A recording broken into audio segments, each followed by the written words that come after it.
Hello, hello. It's me, Arden Lee, and today I would like to talk about a subject that one of our viewers brought up in the comments about verbal versus non-verbal consent. And I appreciate that question being asked because it's an important topic right now, and I really like the fact that there are people out there who are asking about more responsible ways to engage in consent. Before I jump into that topic, I would love to remind you to like this video and subscribe to my channel if these videos are useful for you. And do leave me comments. Do tell me more about the kind of videos that you want to see on here. And let me know what's working for you. Let me know how it's all going. Let me know what topics you're struggling with and where you might need help. I would love to stay connected. So let me get to the topic now of verbal versus nonverbal consent. It's important because it's important for many reasons. When we are discussing the topics of consent, I think the biggest thing that comes to mind for me is that we need added sensitivity to our interactions. We need heightened sensitivity to both verbal and nonverbal cues. And we need to start paying attention for what are the signs of enthusiasm. I think that something that is really missing from much of the discourse around consent is the basic structural problem of how we're viewing consent in society right now, which is that consent is merely the absence of a no. And I would like to rewire that. I would like to reframe that and say that consent ought to be the obvious and enthusiastic presence of yes. And you know when you're getting a yes. You know when someone is engaging with you. I want to talk a little bit today about trauma reactions. There are a number of things that can happen when someone feels threatened, right? Probably the ones that you already know are fight or flight, right? We all know about fight or flight. Someone feels threatened, they either throw up the dukes or they leave the scenario altogether. And I understand that this may seem like a bit of a stretch, but bear with me. I think the fact that there is so much emphasis in society put on the fight or flight trauma reactions, I think it's a little bit sexist because there are two other reactions that are named freeze and fawn. And granted, it's not really overt sexism, or it's not necessarily, it might be overt, but it's not on purpose, because the freeze and fawn trauma reactions were, discovered or named much later on after the fight or flight ones. So it's more that the fact that fight or flight became the two sort of default known trauma responses, despite the fact that that's overwhelmingly the responses that men choose, whereas women often overwhelmingly, the very least statistically, and some dude bro in the comments made me actually look up the stats invited me to actually look up the stats on this, and I did look them up, and this is true. I can find them, and I can share them on in the comment box. I can share the link to the article if you're interested. Just hit me up and let me know, and I'll link you to that study that I found. But essentially, women are overwhelmingly more likely, when confronted with something that they find traumatic, they're much more likely to respond with freeze or fawn trauma responses. And what is the difference among those four? We'll just go through them really quickly. Obviously, fight or flight, you already know. I'm going to either get angry and I'm going to attack you, or I'm going to leave the scene as quickly as possible. Freeze means just what it sounds like. Just freeze and don't do anything at all. This is a trauma response that I've had a number of times when I'm being assaulted, really, when I am being touched without my consent. Oftentimes I don't know what to do. So even though now I have managed to rewire myself so that when something happens, I am more aware of it in the moment and I can respond with more with my neocortex than with my lizard brain, which just wants to freeze. That has happened to me a number of times in the past. You would think, yes, with someone as outspoken as I am, and someone who has claimed to be so sure of what she wants, that I wouldn't be susceptible to that.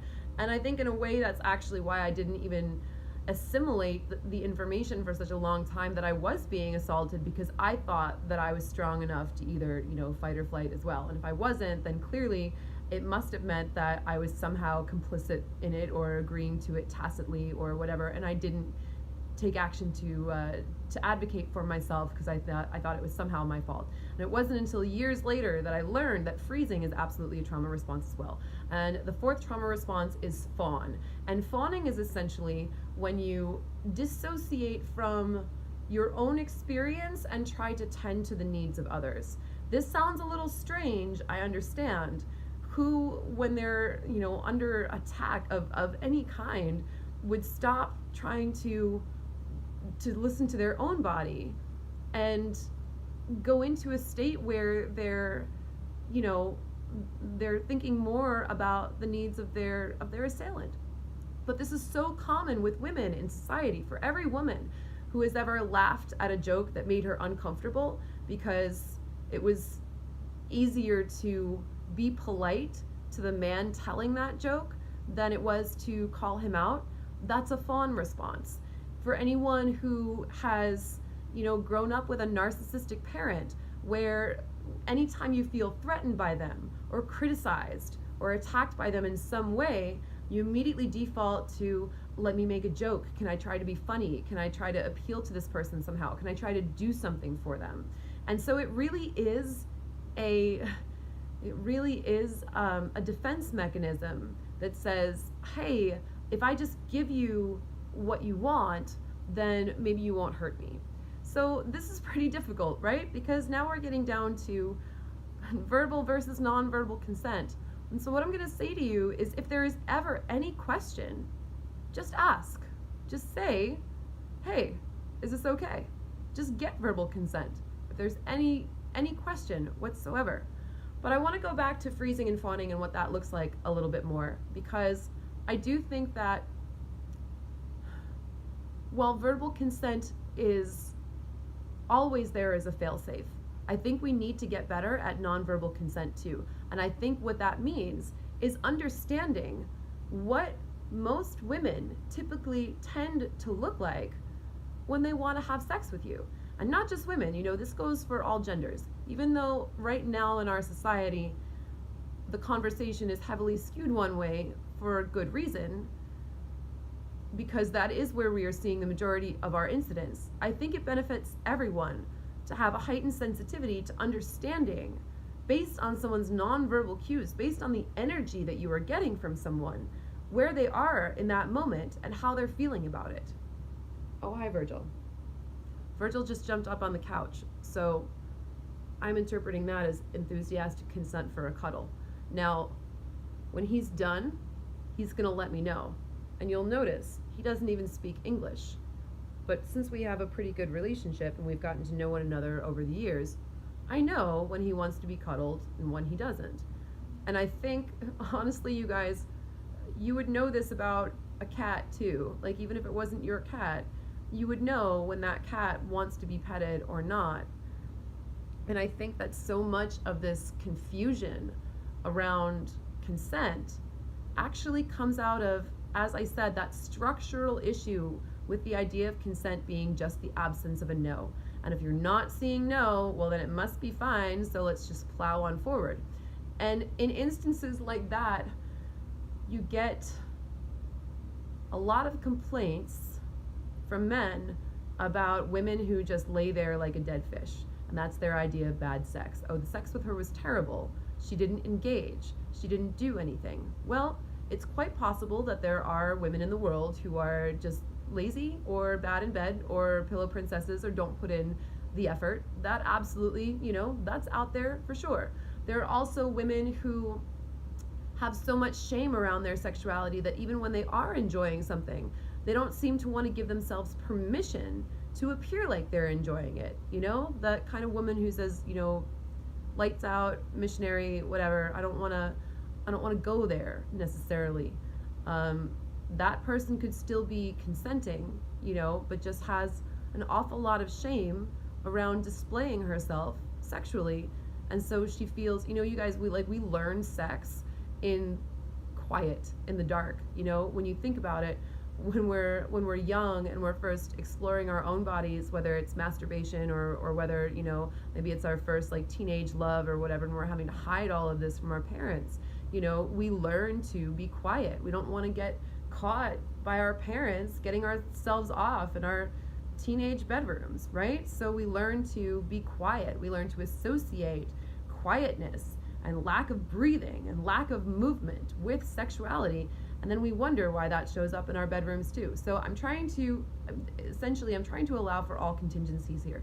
But I want to put out there that I think there are probably a number of dead fish scenarios that have happened to men where those women were just having a freeze response.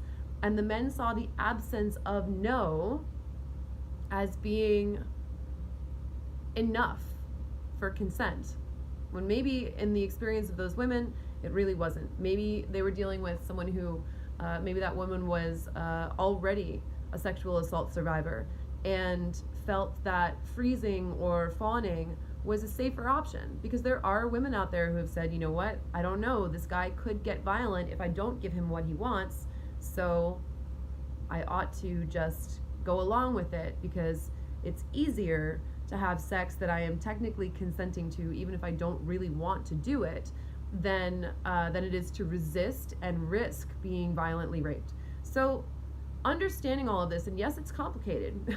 Yes, it's very, very complicated. And I feel for you. I feel for the men who are out there navigating these spaces right now.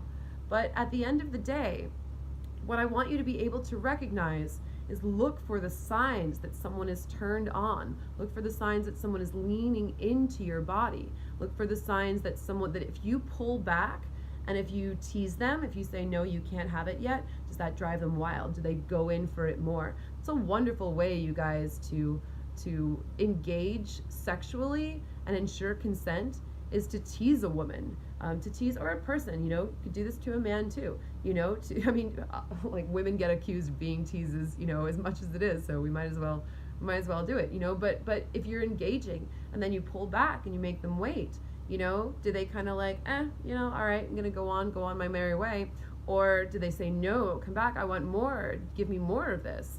That's really important, you guys. It kind of goes along with that whole, like, if you love something, let it go. And if it comes back to you, it was yours. And if it wasn't, then it never was. That kind of applies to sex and consent.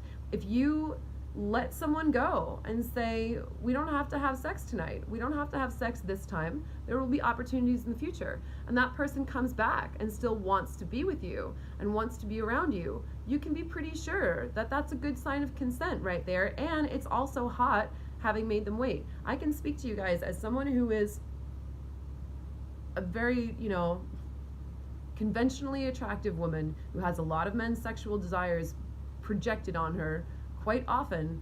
I can tell you the times in my life when men have actually made me wait to have sex that I had already given them a green light for has been epic. And it fucks with my head too in a wonderful way. Oh my God.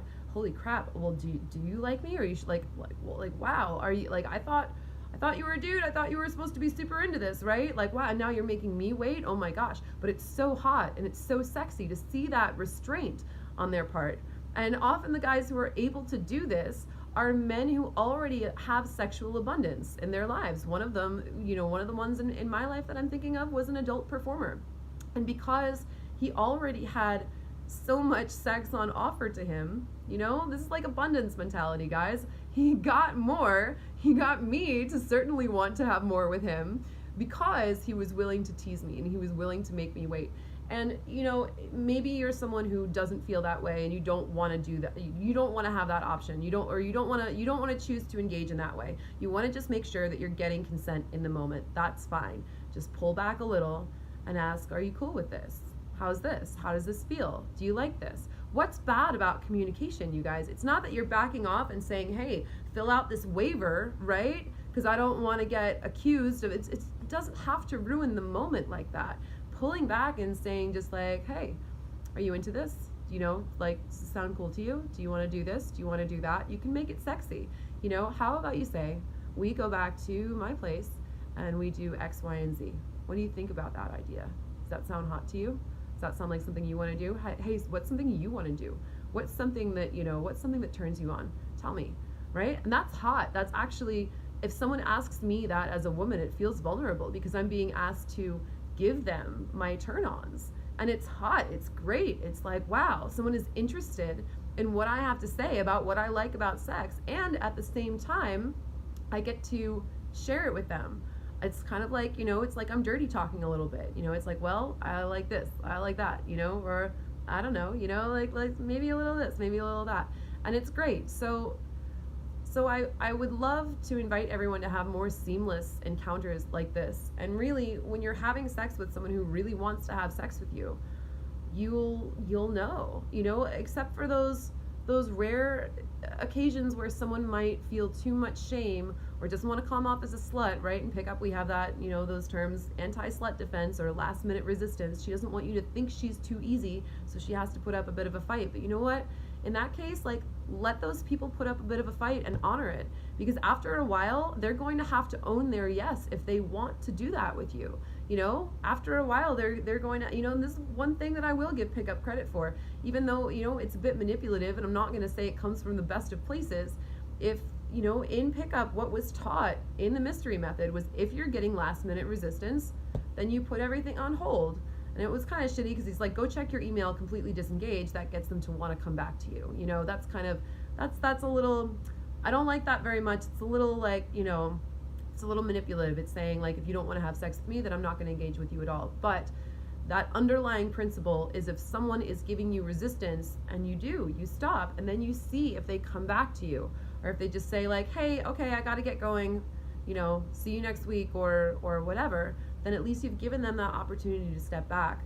And you know for sure, this is about abundance mentality, you guys. This is about like, if you come at sex with from a place of scarcity, from a place of lack, from a place of I have to do this now or else I won't have this chance again, then you're going to inevitably end up having a scenario with miscommunications that someone didn't really want to do with you because you had them there in that moment and you saw an opportunity, you saw the absence of no, but what you did not see was the enthusiastic presence of yes. And so it really, really makes a big difference to wait for that enthusiastic presence of yes. And if you're ever unsure, you can always just ask. So there you have it. That is my take on verbal versus nonverbal consent. And thank you again to the viewer who asked that question, gave the opportunity for this discussion. So do stay tuned and do let me know what else you want to hear about. Thanks again, you guys.